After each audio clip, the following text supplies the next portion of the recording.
Rasulillah ma ba'd. Allahumma anfa'na bima 'allamtana wa 'allimna ma yanfa'una wa zidna ilman.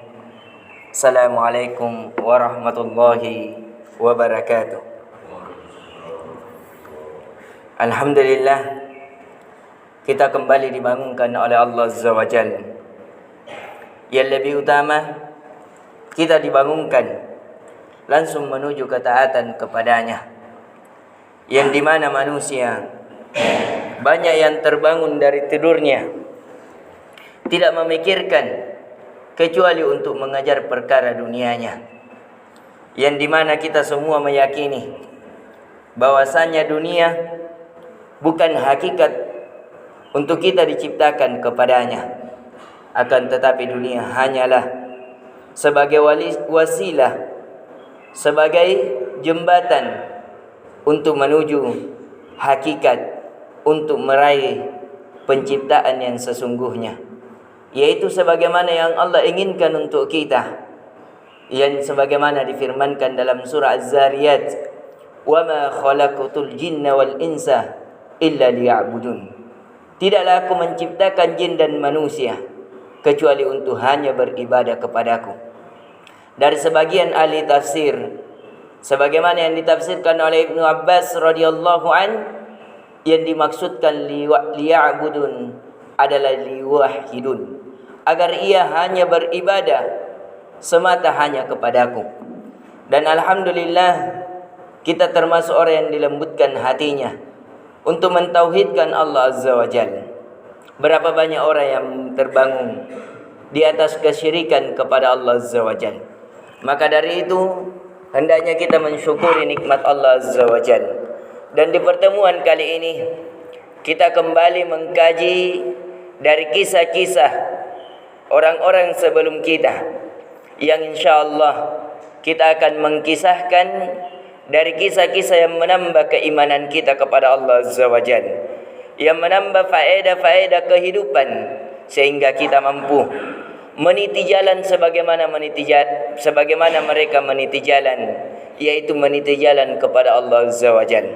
Dan alhamdulillah, kita sudah mengkajikan dari kisah Nabi Adam alaihi salam sampai kisah Nabi Lut alaihi salam. Di pertemuan kali ini, dari kisah setelah Nabi Lut alaihi salam, sebagaimana yang dikisahkan oleh Ibnu Katsir. Jadi Ibnu Katsir adalah salah satu ahli tafsir, yang dimana ahli tafsirnya diterima di seluruh penjuru dunia. Akan tetapi beliau bukan hanya ahli dalam ilmu tafsir, tapi beliau juga ahli dalam ilmu tarikh, adalah ilmu sejarah. Salah satu kitab ilmu sejarah yang dimiliki oleh Ibnu Katsir adalah Kitab Bidayatu wan Nihayah, kitab awal dari penciptaan hingga akhir penciptaan. Akhir pencipta yang dimaksudkan adalah akhir di mana masa beliau hidup. Jadi beliau memiliki nama kitab Al-Bidayah wan Nihayah. Barang siapa yang ingin mengkaji awal dari penciptaan makhluk hingga akhir penciptaan di tahun 700-an pada zaman Ibnu Katsir, maka hendaknya membaca kitab ini. Kitab ini sangat memberikan banyak faedah-faedah keimanan, dan kitab inilah yang kita kaji alhamdulillah. Dan kitab ini kita sudah memasuki dalam kisah Nabi Syuaib alaihi salam. Jadi setelah Nabi Nuh alaihi salam, jaraknya kepada Nabi Yusuf alaihi salam, di antaranya ada kisah Nabi Syuaib. Kisah Nabi Syuaib ini tidak jauh tempat dan zamannya dari Nabi Lut alaihi salam. Sebagaimana yang telah kita kisahkan bahwa Nabi Ibrahim pernah berhijrah ke Syam bersama istrinya Sarah. Ini kisah Nabi Syuaib. Dia berada di bagian pesisir Syam. Nama kotanya adalah Madyan. Di kota ini setelah dihancurkan, dibalikkan kota Nabi Lut alaihi salam, yang di bawah menjadi di atas, yang di atas menjadi di bawah, disebabkan mereka melakukan kesyirikan, disebabkan mereka melakukan suatu perbuatan yang tidak pernah manusia sebelumnya mengalaminya, yaitu perbuatan kisah sudum, yaitu mendatangi seorang lelaki dan tidak menyukai wanita, Maka Allah selamatkan Nabi Lut bersama para pengikutnya yang beriman kepadanya. Dari keturunan inilah, yang dari keturunan Nabi Ibrahim, keturunan Nabi Lut, maka ada suatu kaum yang namanya Madian, yang diutus nabinya namanya Syuaib. Di kota Madian ini adalah kota di tempat para manusia berdagang. Akan tetapi ironisnya kota ini, kota Madian, salah satu tempat berdagang seluruh manusia. Akan tetapi penduduknya walaupun sedikit, mereka senantiasa melakukan kesyirikan kepada Allah. Salah satu kesyirikan dari kota Madian ini, yaitu mereka menyembah pohon besar yang namanya Aikah. Jadi pohon besarnya namanya Aikah. Inilah yang mereka ibadahi di setiap harinya. Sehingga Allah mengutus Rasul kepada mereka yang bernama Syuaib. Dan kemudian dosa-dosa yang mereka lakukan kesehari-harian mereka, di perdagangan mereka, ketika mereka menjual perdagangan dengan timbangan, mereka ketika menjual mengurangi timbangannya. Namun ketika mereka membeli, mereka meminta barang yang lebih. Jadi, dan ini yang terjadi banyak di sebagian pasar-pasar kita. Kalau kita menjual barang, kita menginginkan barang yang kita jual kita kurangi timbangannya. Tapi ketika kita membeli, kita meminta hal yang dilebihkan.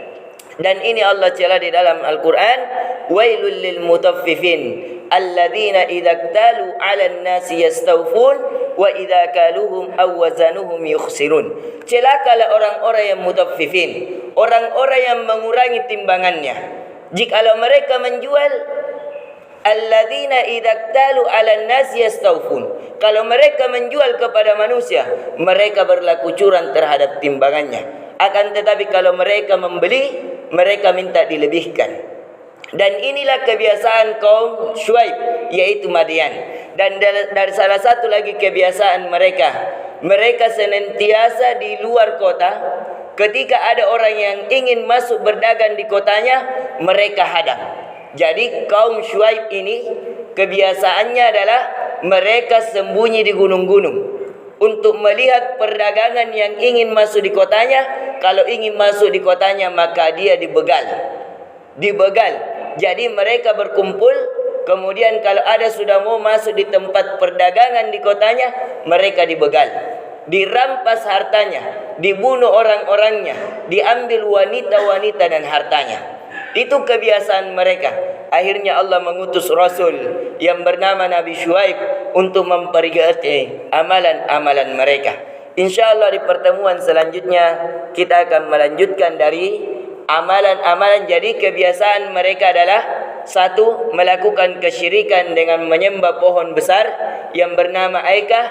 Kemudian kisah Nabi Syuaib ini, Syuaib adalah nabinya, kotanya adalah kota Madian, tempatnya tidak jauh dari Syam, di pesisir Syam, yang dimana mereka adalah keturunan Nabi Ibrahim alaihi salam. Dan jaraknya ini tidak lama nanti akan kita kisahkan setelah mengambil faedah apa asap yang Allah asapkan kepada mereka ini. Kita akan mengkisahkan kisah yang paling bagus, yaitu kisahnya Nabi Yusuf alaihi salam. InsyaAllah di pertemuan selanjutnya kita akan mengkisahkan tentang apa asap mereka disebabkan dosa-dosa dan kesalahan mereka. Kemudian kita mengambil faedah-faedah keimanan. Kemudian kita melanjutkan dari sebaik-baik kisah, yaitu kisah Nabi Yusuf alaihi salam. Ini yang bisa kita berikan. Subhanakallahumma bihamdik, syada la ilaha illa anta astaghfiruka wa atubu ilaik. Assalamualaikum warahmatullahi wabarakatuh.